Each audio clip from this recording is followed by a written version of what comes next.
안녕하십니까? 반갑습니다. 오늘 저는 여러분과 요한계시록 3장 14절에서 22절의 말씀을 가지고 안녕하십니까? 라는 주제로 말씀을 나누기를 원합니다.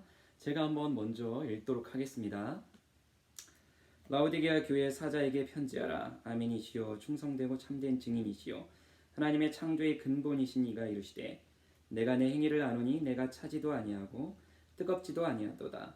내가 차든지 뜨겁든지 하기를 원하노라. 내가 이같이 미지근하여 뜨겁지도 아니하고 차지도 아니하니 내 입에서 너를 토하여 버리리라.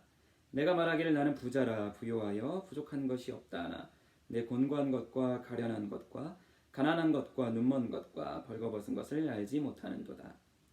내가 너를 권하노니 내게서 불로 연단하여 금을 사서 부요하게 하고 흰옷을 사서 입어 벌거벗은 수치를 보이지 않게 하고 안약을 사서 눈에 발라보게 하라. 물은 내가 사랑하는 자를 책망하여 징계하노니 그러므로 내가 열심을 내라 회개하라. 볼지어다 내가 문 밖에 서서 두드리노니 누구든지 내 음성을 듣고 문을 열면 내가 그에게로 들어가 그와 더불어 먹고 그는 나와 더불어 먹으리라. 이기는 그에게는 내가 내 보좌에 함께 앉게 하여 주기를 내가 이기고 아버지 보좌에 함께 앉은 것과 같이 하리라. 귀 있는 자는 성령이 교회들에게 하시는 말씀을 들을지어다. 아멘. 여러분 어떻게 요즘에 잘 지내고 계십니까? 저는 집 밖에 잘 안 나가고 집 안에만 있고 또 운동을 많이 못하고 그러다 보니까 약 5파운드가 쪘습니다. 그러면서 요즘에 건강에 특별히 코로나 이후로 건강에 더 많은 생각과 관심을 갖게 되었습니다. 그리고 지인들도 한국에서 저에게 건강한지 또 텍스트와 또 전화로 자꾸 물어보고 있습니다.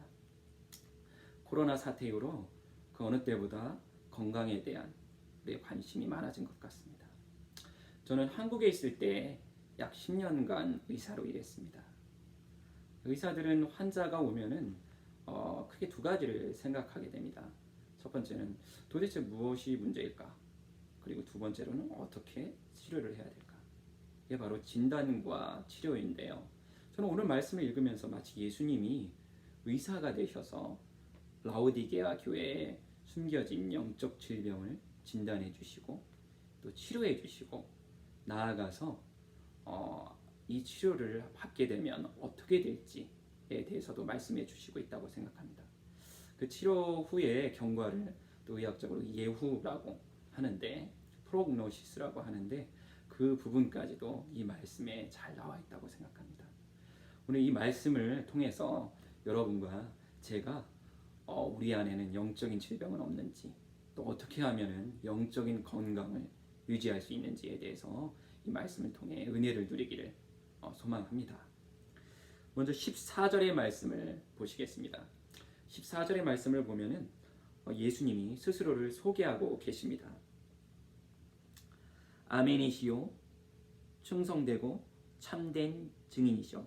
이게 요한을 통해서 예수님께서 말씀을 하신다고 저는 생각이 드는데요. 이 말씀을 들을 때 마치 저는 그 의사들이 자기의 프로필을 소개한다는 생각을 했습니다. 우리가 요즘에 쉽게 웹사이트를 통해서 의사들의 경력을 접할 수가 있습니다. 의사들의 경력을 보는 이유, 또 의사들의 경력을 그렇게 설명해 놓은 이유는 무엇입니까? 바로 제가 의사가 그 분야에 신뢰할 만한 사람이라는 것을 보여주기 위해서입니다. 마치 오늘 본문도 14절의 말씀도 그와 같습니다. 앞으로 있게 될 그 예수님의 진단과 치료, 우리가 얼마나 신뢰할 수 있는가? 바로 아멘이신 믿을 만한 분이시고 참된 증인, 충성되고 참된 증인, 우리보다 앞서서 이 땅에서 한결같이 충성되고 참된 증인이셨던 예수님, 그리고 하나님의 창조의 근본이 되신다고 되어 있습니다. 모든 만물을 창조하신 예수 그리스도가 우리의 깊은 곳까지 알고 진단과 치료를 해주실 수 있는 분이란, 신실한 분이라는 우리가 생각을 할 수가 있습니다. 그러면 예수님의 진단은 무엇입니까? 유명한 말씀이죠. 15절에 잘 나와 있습니다. 차지도 않고 뜨겁지도 않다. 라오디게아 교회에 대한 평가입니다. 라오디게아 근처에는 유명한 히에라폴리스라는 도시가 있었다고 합니다. 근데 그 도시는 뜨거운 물로 유명했답니다. 사람들이 치료를 받을 수 있는 온천수가 있기 때문에 많은 사람들이 그곳을 찾았다고 되어 있습니다. 그리고 또 다른 도시의 이름은 골로새인데 골로새는 마시기 좋고 시원한 물이 있었다고 합니다. 근데 반면에 라오디게아는 그런 물들이 부족해서 관계수로를 통해서 물을 가져왔다고 합니다. 그럼 라오디게아에 왔을 때쯤에는 그 물이 미지근해져서 사람들이 마시기에 적당하지 않았다고 합니다. 근데 예수님은 어떤 표현을 하십니까? 입에서 토해내 버리겠다라고 말씀하십니다. 저는 이것을 이렇게 해석합니다. 라오디게아 교회가 열정을 잃어버리고 또 세상과 타협하고 그렇기 때문에 믿음의 특색을, 믿음의 열정을 잃어버렸기 때문에 예수님께서 용납하실 수 없다라고 말씀하시고 계시다고 생각합니다. 다음 말씀을 보겠습니다. 17절에는 또 다른 진단을 주십니다. 사실 너희는 부요하지 않다. 너희는 부자가 아니다. 너희가 착각하고 있다라고 말씀하십니다. 라오디게아는 또 유명한 것이 있었는데요. 바로 값비싼 양모가 유명했다고 합니다. 그리고 상업의 중심지였다고 합니다.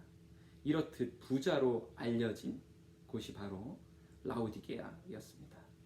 그런데 예수님은 말씀하십니다.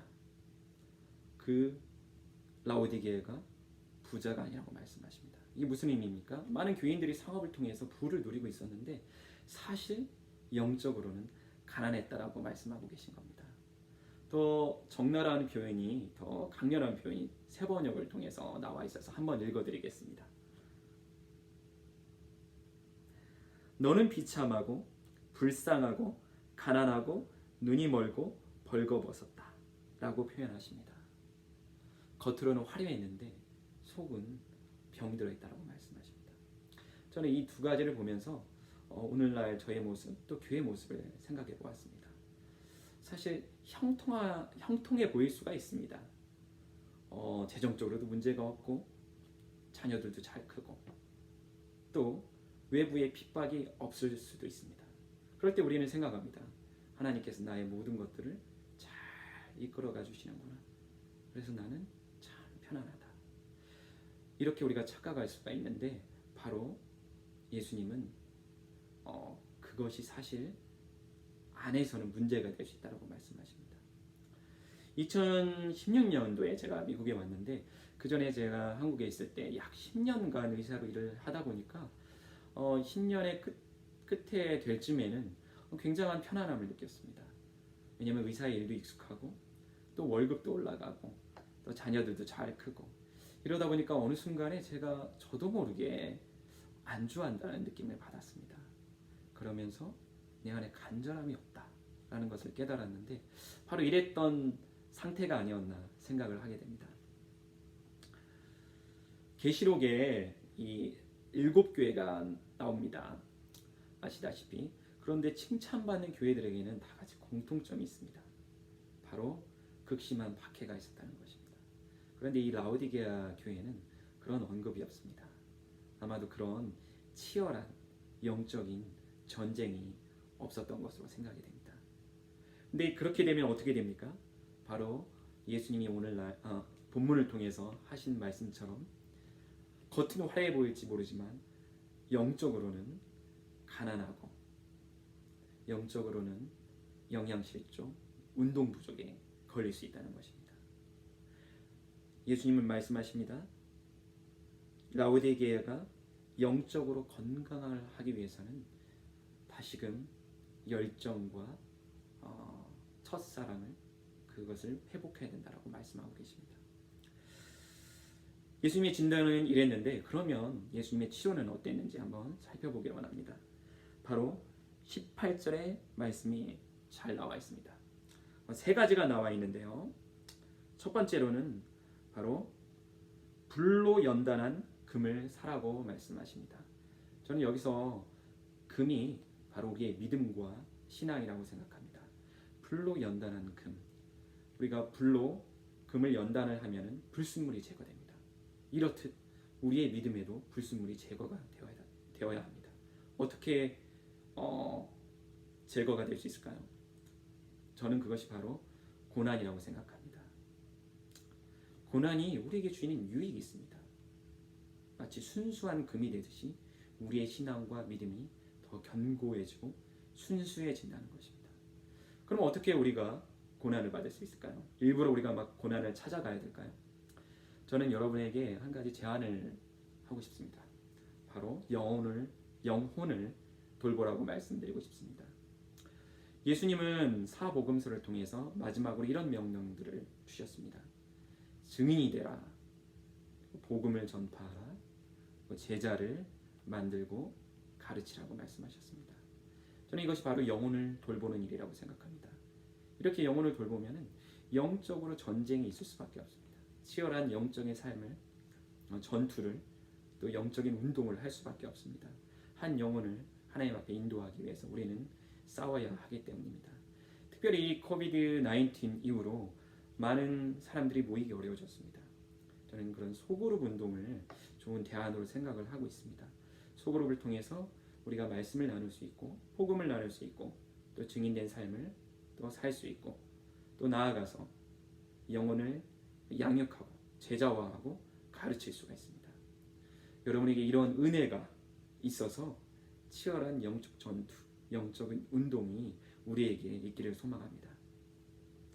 다음으로는 예수님은 흰 옷을 사서 입으라고 말씀하십니다. 아까 말씀드렸는데요. 이 라오디게아는 양털, 값비싼 사치품인 양모로 유명했다고 합니다. 근데 양모 대신에 예수님은 흰 옷을 사서 입으라고 말씀하십니다. 저는 이것을 이렇게 해석하는데요. 세상의 명예와 세상의 부를 추구하지 말고 하나님의 거룩함을 추구하라 라는 해석을 합니다. 저는 구체적인 것으로 지금 이 시기에 우리가 한번 재정을 점검해 보면 어떨까 생각을 합니다. 많은 교회들이 재정적으로 헌금이 부족해서 어려움을 겪고 있다고 들었습니다. 과연 우리는 우리의 재정, 하나님께서 우리에게 허락하신 물질을 하나님 나라를 위해서 또 사회적 약자를 위해서 잘 사용하고 있는지 한번 이 시간을 통해 점검해 봤으면 좋겠습니다. 또 우리의 거룩함을 또 유지하기 위해서 우리의 언어 생활을 한번 돌아봤으면 좋겠습니다. 이 언어라는 것이 참 중요하지 않습니까? 우리 언어를 통해 그 사람의 인품과 인격이 드러납니다. 또 우리가 정말 거룩한 그리스도인인지 이 언어 생활을 통해서도 알 수가 있습니다.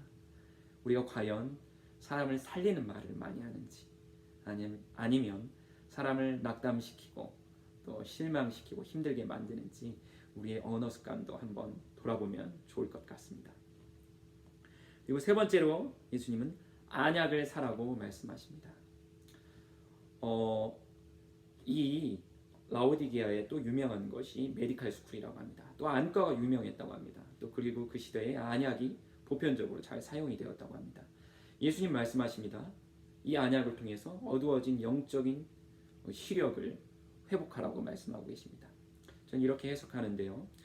영적인 시각을 회복해서 실제 우리의 영적인 모습들, 어쩌면 가난하고 굶주려 있을지도 모르는 영적인 모습을 깨닫고 회복하라, 이런 말씀으로도 생각이 되고, 또 다른 말씀은 이 땅의 것에 우리의 시선을 두지 말고 하늘에 하나님 나라에 시선을 두고 또는 예수님의 재림을 소망하는 시각을 가지라는 해석도 있었습니다.